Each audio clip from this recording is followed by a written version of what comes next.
Madam Speaker, I thank Mr. David Ong for raising this topic and for his various suggestions. The challenges faced by our ageing workforce remain a top priority for my ministry and our tripartite partners. I will highlight two key strategies we adopt which address some of the issues Mr. Ong has raised.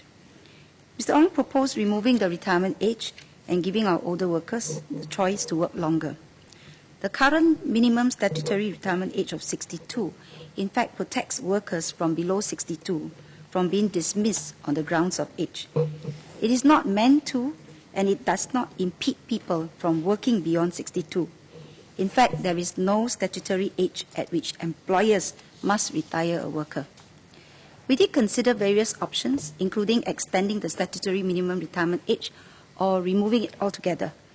We also studied the approaches taken by other developed countries and concluded that re-employment is a better and more practical approach for us.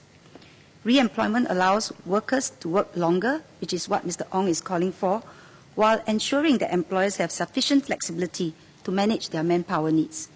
We should be mindful that requiring employers to continue employing their older workers without providing them the flexibility to manage their business needs would not be in the best interest of the workers. We adapted the re-employment approach from Japan, which introduced re-employment in 2006. Today, Japan is one of the countries with the highest employment rates for older workers.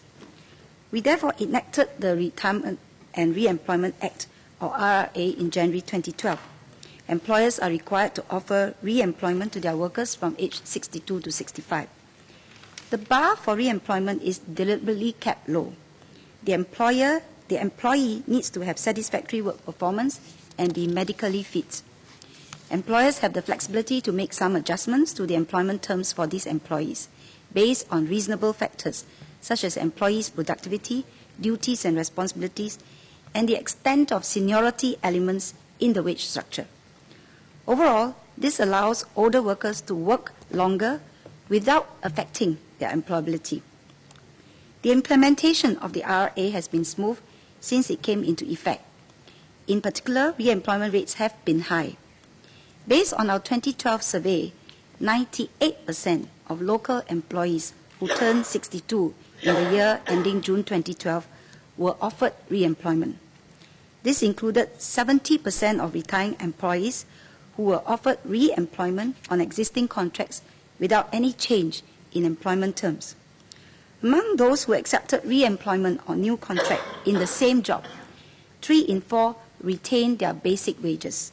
Including those who continue on existing contracts, 94% experienced no change in their basic wages. Re-employment disputes have also been low, numbering 2 to 3 cases a month. The RRA has been in effect for only 2 years. We should allow time to monitor its impact. The Tripartite Committee on Employability of Older Workers continues to closely monitor the implementation of the RRA with a view to further extending the re-employment age, possibly to 67 at an appropriate time. With regard to the re-employment policies in the civil service, from 1st August 2013, Division 3 and 4 officers who typically perform clerical and frontline operational duties were offered re-employment at the same grade and salary. Division 1 and 2 officers who are managers and executives will only experience an adjustment if their salaries are above a predetermined maximum minimum ratio that is reflective of the typical competencies, duties and responsibilities required of their jobs. Any adjustments will not be more than 15%. I agree with Mr. Ong that it is crucial to help employers redesign jobs and the work environment to adapt to the aging workforce. We encourage employers to tap on the generous funding available under WorkPro to do so. Since WorkPro was launched in April 2013, more than 600 companies have received the Age Management Grant to implement age-friendly practices. We will continue to promote awareness of these schemes. We also encourage older workers to continue to train and stay at work through the Workforce Income Supplement, or WIS scheme, and its enhancements. In 2013, we expanded the WIS eligibility criteria and increased the maximum WIS quantum by 25% to $3,500. We also increased the cash proportion of WIS payouts to 40%. WIS payouts today can make up to a third of a worker's monthly income.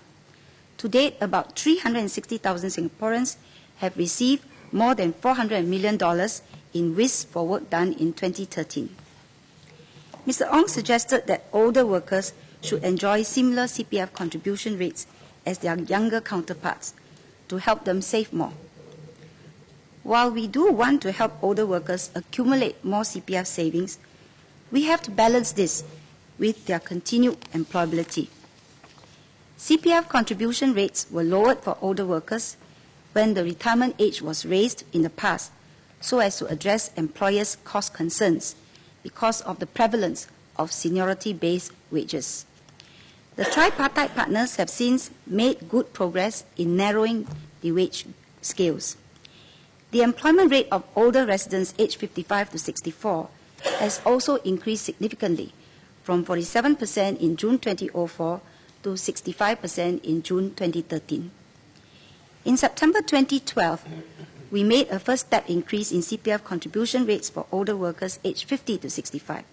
Concurrently, the government enhanced the Special Employment Credit, or SEC, to mitigate the impact of the CPF increases on the employability of older workers above age 50.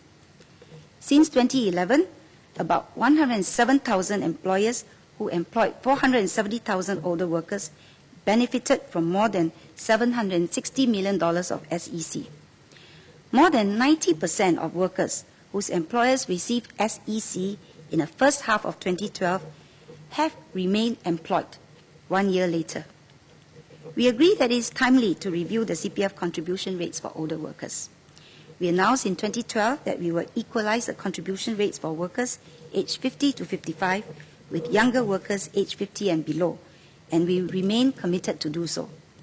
However, we should approach this carefully and gradually so as not to adversely affect their employability. We are monitoring the employment situation of older workers and are consulting our tripartite partners on whether and when to take the next increase. Our second strategy is to shape positive perceptions towards older workers. The key lies in changing social attitudes and dispelling prejudices against them. Schemes such as WorkPro and SEC are already in place to inculcate positive mindsets. We have also been working closely with employers and the unions for the adoption of fair, responsible and merit-based employment through the Tripartite Alliance for Fair Employment Practices, or TAFEP. Employers are persuaded to not restrict recruitment opportunities to individuals of certain age groups and to base their selection on objective criteria, such as the candidate's ability to perform the job. Madam Speaker, addressing an aging workforce is an ongoing task, and Mr. Ong is right to point out that this is an important one. I urge everyone to make every effort to stamp out ageist mindsets and treasure the cumulative knowledge and experience of our seniors. Meanwhile, as the labour market remains tight, we will continue to incentivize employers to tap on older workers. Over time, through a mix of promotion and legislation, we hope to nudge society as a whole, and employers in particular, to recognize older workers as a valuable asset in our workforce rather than a liability.